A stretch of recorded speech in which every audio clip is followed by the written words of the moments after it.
Իռգան հասունանում է աստիճանաբար, այսինքն սկսվում է կոնկրետ մեր տարածքում մայիսի 20-ից հետո սկսում է հասունանալ եւ մինչեւ հուլիսի կեսերը բերք է տալիս։ Հիմնականում պետք է հավաքենք մուգ, այսինքն կապույտ, ինչպես հապալաստ է, պտուղները այդպես, պտուղները ողկույզ են եւ որոնք հասունանում են աստիճանաբար։ Սկզբնական շրջանում առաջի 3 տարին կարող ենք մենք բավականին լուրջ ուշադրություն դարձնել ոռոգումներին, իսկ 5 տարեկանից սկսած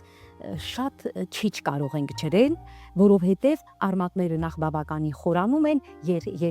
եւ նաեւ երաշտադիմացկուն է, այսինքն դիմանում է ինչպես ցրտերին, այնպես էլ երաշտին, այսինքն բույս,